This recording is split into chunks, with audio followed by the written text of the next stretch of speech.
तीसरा सबसे बड़ा उपभोक्ता है तेल का।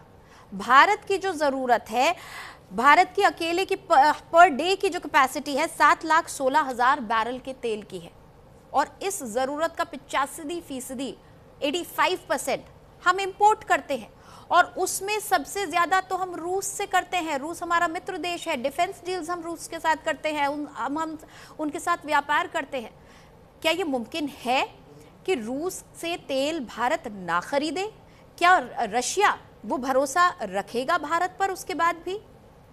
देखिए, अगर हम इतिहास में जाएं तो ऐसे कई मौके आए हैं जब रशिया ने भी भारत को धोखा दिया है जी।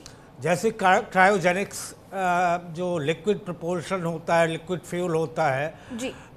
उसके उत्पादन में जब भारत के वैज्ञानिक और प्रधानमंत्री की रिक्वेस्ट रशिया के पास गई थी कि वो टेक्नोलॉजी भारत को दे दी जाए, तो रशिया ने पहले तो देने के लिए पैसे ले लिए भारत से, और फिर अमेरिका के दबाव में आकर उससे वो टेक्नोलॉजी नहीं दी भारत को। नतीजतन उस समय जो हमारे वैज्ञानिक थे अब्दुल कलाम साहब, उन्होंने तय किया कि ये टेक्नोलॉजी भारत स्वयं बनाएगा। और आज हम जितनी अंतरिक्षीय और सैटेलाइट लॉन्चिंग देखते हैं उसमें वही टेक्नोलॉजी यूज की जाती थी जो रशिया ने हमें नहीं दी। तो ऐसा नहीं है कि अगर हम रशिया से तेल खरीदना कम कर दें तो हमारी आत्मनिर्भरता या हमारे लिए और ऑप्शंस नहीं है। ठीक। ओपेक कंट्रीज से भी भारत तेल खरीदता था, organisation of petrol exporting countries. Bharat LATAM देशों से भी संबंध रखता है, वहाँ से भी तेल खरीद सकता है। और जैसा प्रेसिडेंट ट्रंप ने कहा कि वेनेजुएला से भारत तेल खरीद सकता है। रशियन ऑयल की जो क्रूड ऑयल हमारे यहाँ आता है, सबसे बड़ी विडंबना ये है कि वो सस्ता तो होता है लेकिन वो क्वालिटी में भी इंफीरियर होता है। अब आप दूसरी तरफ हम आते हैं, देखिए सिविलियन न्यूक्लियर डील जब भारत की अमेरिका के साथ हुई थी उसके बाद भारत और अमेरिका के रिश्ते बहुत अच्छे हो गए थे। ये दूसरी बार ये मौका आया है कि रिश्ते खराब हुए टैरिफ की वजह से, और अचानक सिर्फ एक फ़ोन कॉल के बाद टैरिफ 50% से घटकर 18% कर दिया गया। इसमें से 25% टैरिफ जो था वो रशिया से क्रूड ऑयल खरीदने की वजह से अतिरिक्त कर के रूप में लगाया गया था।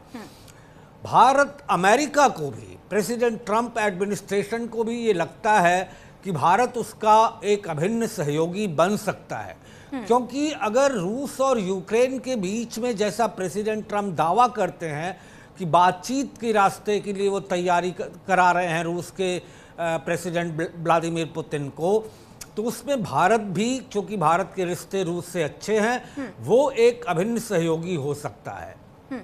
दूसरा, चाइना अमेरिका का ट्रेड राइवल है। अगर चाइना को बैलेंस करना इस रीजन में, वहाँ भी भारत प्रेसिडेंट ट्रंप का सहयोगी हो सकता है।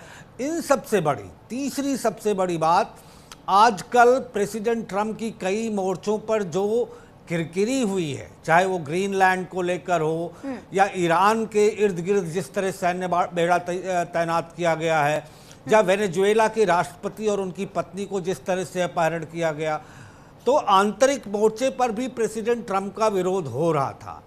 ऐसे में ये ट्रेड डील वो ये दिखाती है कि ट्रंप लचर रुख भी अपनाते हैं, और भारत जैसा सहयोगी, प्रधानमंत्री श्री नरेंद्र मोदी जैसा दोस्त, जिसकी इमेज और जिनकी अगुवाई में देश एक वैश्विक अर्थव्यवस्था बन चुका है तीसरे चौथे पायदान पर पहुंचकर, ये प्रेसिडेंट ट्रंप के लिए बहुत ज़रूरी लगा। और आप देखिए, इसमें एक व्यक्ति ने बहुत बड़ी भूमिका निभाई जो अमेरिका के भारत में राजदूत हैं, सर्जेई गोर जी।